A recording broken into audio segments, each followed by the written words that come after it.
The Margrave said, "Anyone sent to the Whispering Fen dies within a moon."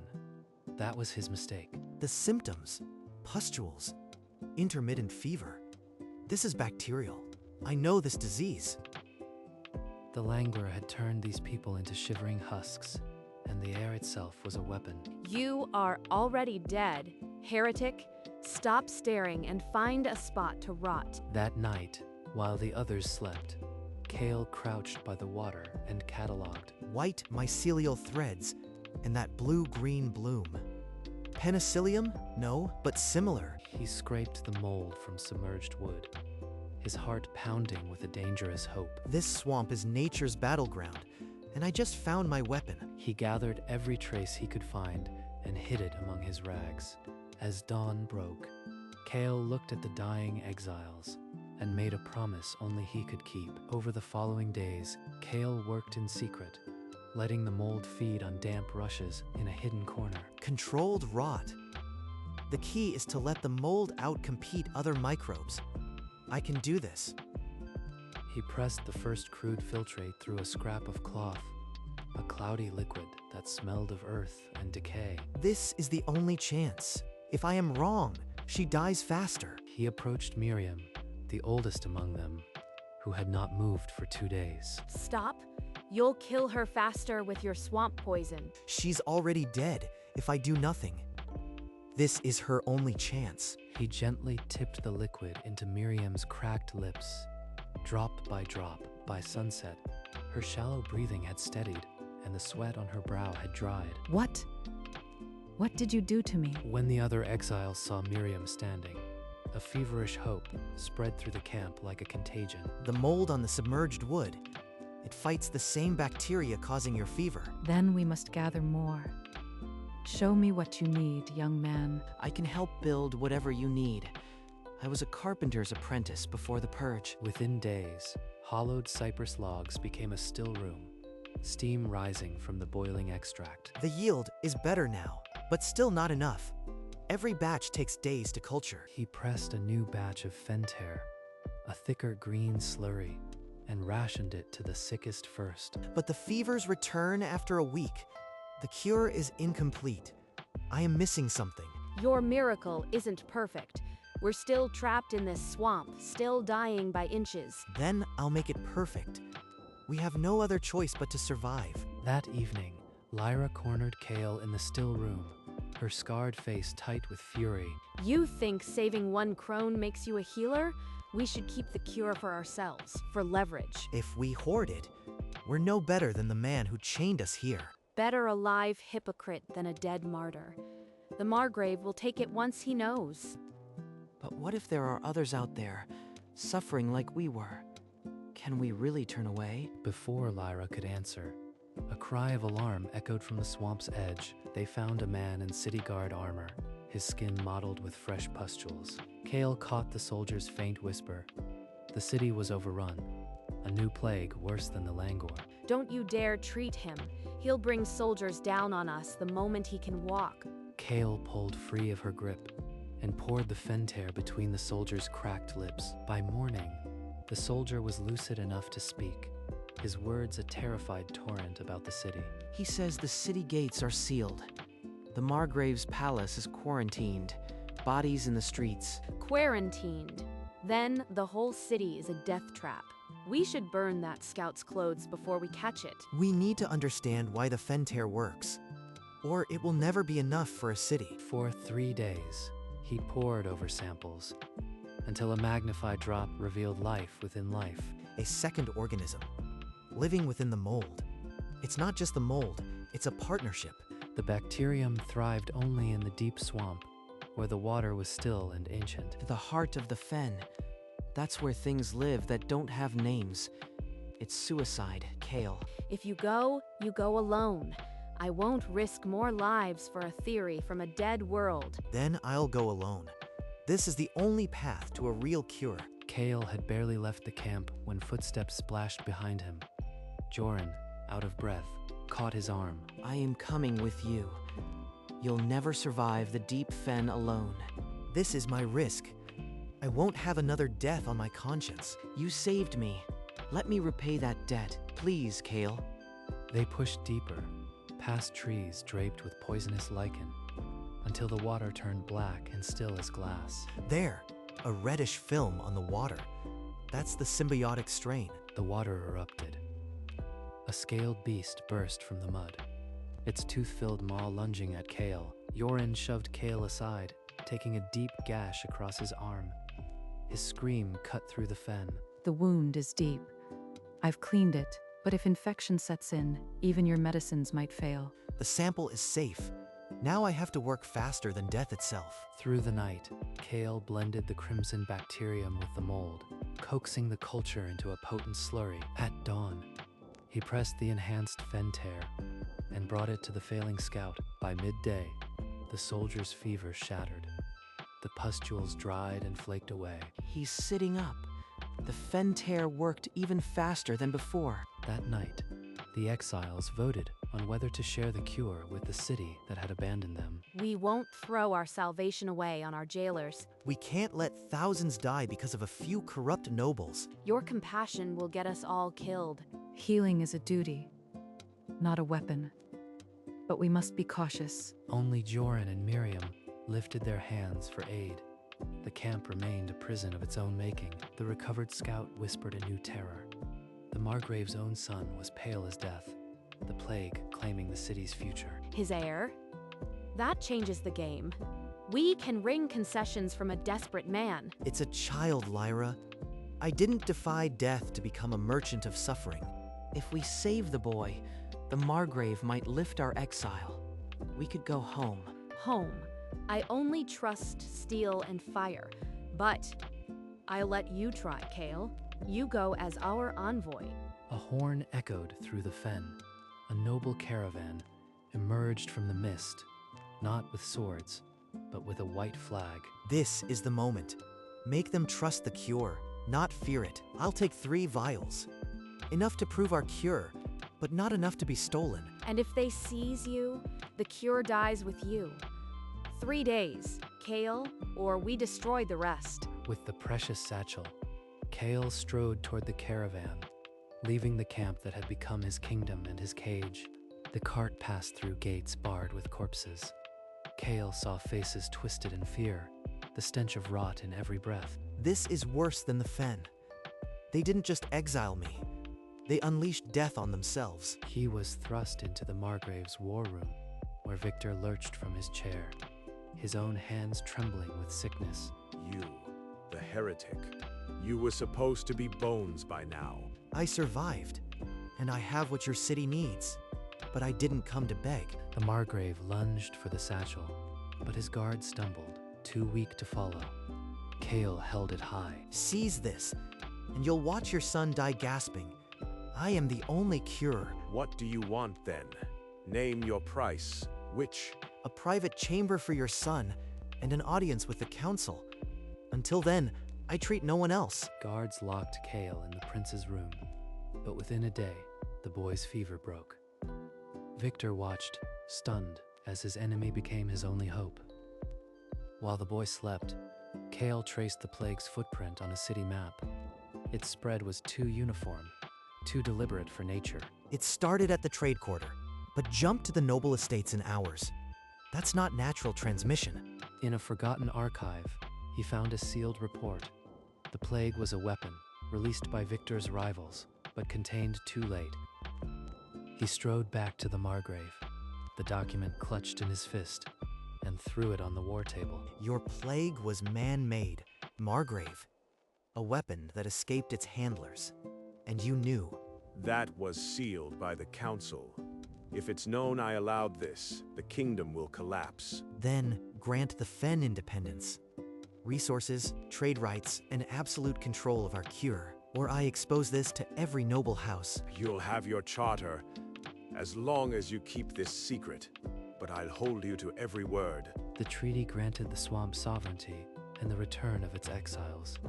Kale burned the real plague report that instant. At dawn, Kale rode back toward the fen with a royal warrant, and a shadow he would carry forever. The warrant brought lumber, tools, and suspicious stares.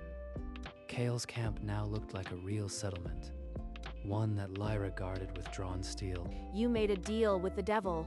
What did you promise him, Kale? Before Kale could answer, a guard's horn blew. A lone cart emerged from the mist. No escort. Its driver slumped. Please, it's my daughter. She has the plague. I was told you could help. Kale peeled back the blanket. Saria's skin was mottled, her breath shallow as a moth's wing. The plague had reached the noble houses. That's his daughter. We're not a charity for the Margrave's bloodline. She's a child, Lyra. She didn't banish us. Stand aside. He pressed the fentair between her tiny lips.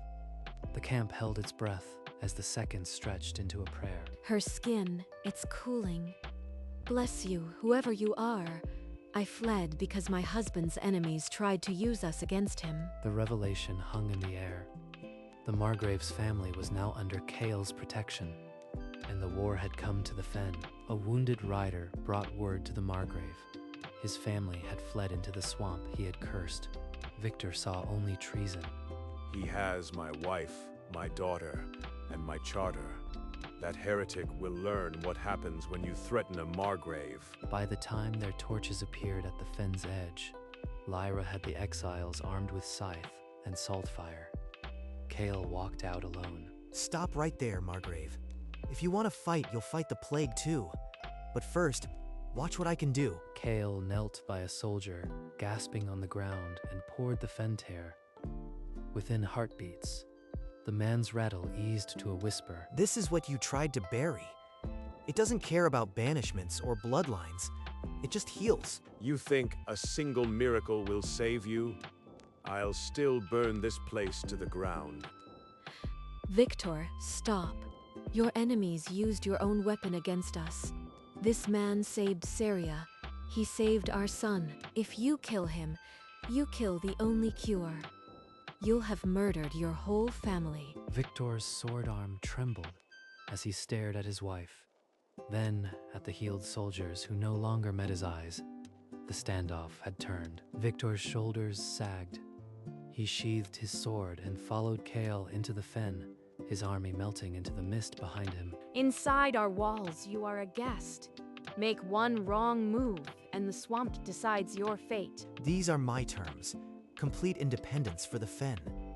Recognition as the warden, a monopoly on the cure. You demand a kingdom born from my mistake. I'd rather die than surrender my authority. But as he spoke, Victor's hand flew to his neck. A pustule had burst beneath his tunic, dark blood staining his collar. Victor, you are infected. You've been riding with the sickness for days. Please, for our family. I can save you, but only if your signature is on that charter first. Cure the wound, not the cause, and it will fester again. Victor's eyes darted between the vial and his wife. With a trembling hand, he signed the Treaty of the Fen. Kale poured the fentair. As Victor's breathing eased, the swamp's sovereignty was irrevocably sealed.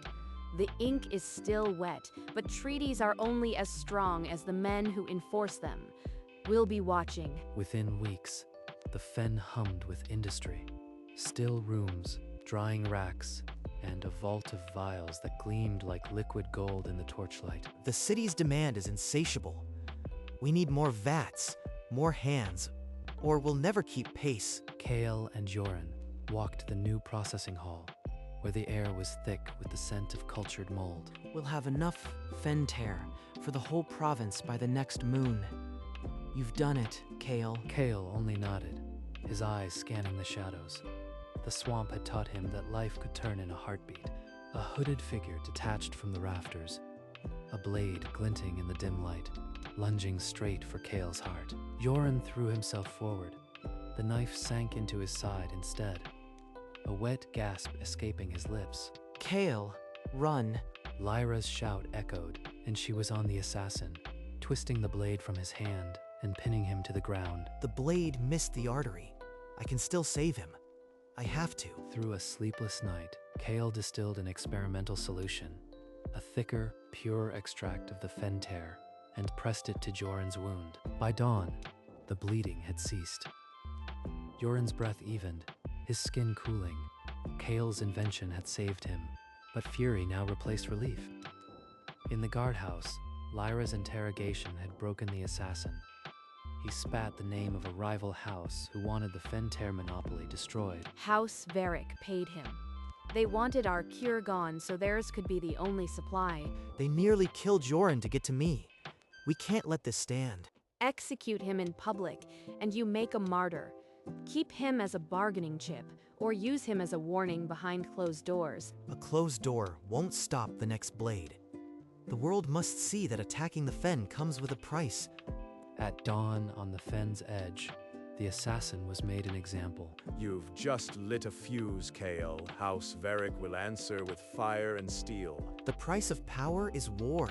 So be it. We'll be ready. The Varric host marched into the Fen, confident in steel, ignorant of the weapon already inside them. They've taken the bait. The deeper they go, the more the air itself begins to work against them. Kale had released a harmless spore days before, a mimic of the plague's scent that triggered panic without infection. Within hours, soldiers clawed at their necks, believing pustules were forming. Fear spread faster than any real disease. It's not sorcery. It's the Fen, and only I can stop it.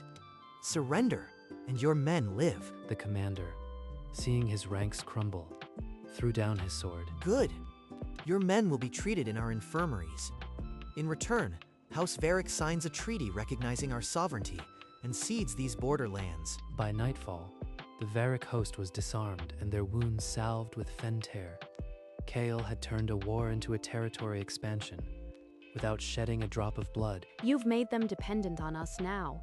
That's its own kind of chain, but will it hold? It will hold as long as the Fentear remains our secret, and we guard it with our lives. A fortnight later, Margrave Victor returned to the Fen, not with an army, but with a herald bearing a white flag and an unexpected offer. I've come to acknowledge what I should have seen long ago. The true power lies here, in your wisdom. I want to kneel before the realm and name you warden officially. Neil, is this a trap? Or has he finally broken? You'd surrender your dignity publicly? What's your angle, Margrave? No angle. I've seen my city saved, my family healed. I want to ensure this peace outlasts me. A public oath binds us both. He speaks truly, Kale. I've never seen him so humbled. Then it will be on my terms. The ceremony occurs here, at the Fen's edge, with heralds from every major city. And you will announce a full pardon for all exiles, now and forever. Agreed. Let it be done. Lyra spat and turned away, but Kale nodded. Preparations began that very hour, a stage built upon the very ground where he had once been dumped to die. Messengers flew to every corner of the land, carrying the proclamation the warden of the Fen would be recognized, and the world would watch. At dawn, a vast crowd assembled at the Fen's edge. Commoners, nobles, and the once banished. I wronged the man who saved us all. Today, I kneel to make it right. Victor lowered himself to one knee and extended the charter of the warden with trembling hands. I name you warden of the Fen, sovereign of this land and guardian of the cure. May you heal where I once harmed. I accept as a steward, not a tyrant. The cure will serve all who seek it in peace. A murmur rippled through the crowd, awe, disbelief, and a distant cry of defiance that cut the silence. A dissident lunged from the crowd, blade drawn, but Lyra's hand closed around his throat before he could strike. Did you think we'd be unprepared? The swamp watches its own. The disturbance was swallowed by the marsh mist as swiftly as it had appeared, and Kale raised the charter skyward. The Whispering Fen was no longer a prison. It was now a sovereign territory, and Kale stood as its undisputed warden. Within weeks, the Whispering Fen was unrecognizable. A thriving settlement of healers, traders, and scholars, drawn by the promise of the cure. At the heart of the new power stood the Fentear Academy, a timbered hall where Kale taught the science behind the miracle. The first apprentices arrived today, Kale. They came from as far as the southern kingdoms. Good. We'll teach them to cultivate and purify, but the deep culture stays in the inner sanctum. He demonstrated the mold's life cycle on a slate, his former disgrace now a curriculum that drew the world's brightest. That night, Lyra's patrol seized a shadow in the vault, hands clutching sketches of the still room and a stolen vial. A foreign agent. His king wanted the Fentear for himself. Send him back alive with a message. The cure is ours to share, not to steal. Let them know we watch. The spy was released at the border with a sealed scroll, but Kale redoubled the Fen's defenses that very hour. The academy thrived under tight security, a beacon of healing that both radiated hope and attracted covetous eyes. A royal messenger arrived with a gilded scroll. The crown invited the warden to the capital as a national hero. They want to parade you before the court, then trap you in their games. Don't go. If I refuse, I insult the crown. But leaving the Fen now could unravel everything we've built. He gathered his closest allies in the still room, where the future of their sovereignty would be decided. You can't go, Kale. The Fen needs you here, not in some distant palace. He's right. But diplomatically, we must answer. Send someone they can't ignore. Let me go. I can match their steel with my own. They'll learn the swamp doesn't bend. Go as my voice. Deliver the cure and our terms. The Fen remains sovereign. Fen remains sovereign. Lyra departed at dawn, a viper among doves. While Kale remained in the heart of his creation, the message was clear. The warden would heal the world, but he would do it on his own ground. A year later, the Fen was a city of healers, its bridges bustling with patients and its apothecaries overflowing with vials. Amid the crowd, Margrave Victor arrived, older and humbler, a young man with his same stubborn jaw at his side. This is my son, Aldrich. He wishes to study under you, Warden. Then he shall. Knowledge is the best armor against old hatreds. That afternoon, Kale walked the boy through the glass house where the first mold had bloomed. You saved my city, my family. Now you shape my heir. I was wrong to ever doubt you. He will learn that healing is not weakness. It is the foundation of a new order. As the afternoon light slanted through the glass, the two former enemies stood side by side, watching the next generation take root. The Whispering Fen had become more than a medical superpower. It was a beacon of a world remade, from a prison of plague to a garden of healing. The work would never truly be finished, but it had begun. That night, with the celebration fading behind him, Kale walked alone to the swamp's edge, to the very pool where he had first knelt as a prisoner. He carried a single vial, the first batch of Fentear, preserved with wax and memory. He remembered Miriam's first breath, Yoren's sacrifice, Lyra's stubborn shield, the faces that had turned a death sentence into a covenant. He placed the vial inside the hollow of the ancient cypress, a marker that this ground was no longer a grave. Fireflies rose from the marsh as if in answer, and the night hummed with the life that had been fought for. Kale turned back, his footsteps tracing the wooden path now worn smooth by countless healed feet. The settlement glowed before him. The academy, the infirmary, the still room, all alight with the quiet industry of survival. Children born in the Fen laughed in the market square, a sound that had never graced these miasmas before. He paused at the balcony of his workshop and looked back at the hollow tree, a quiet smile breaking his worn features. The world would always bring new plagues, new greed.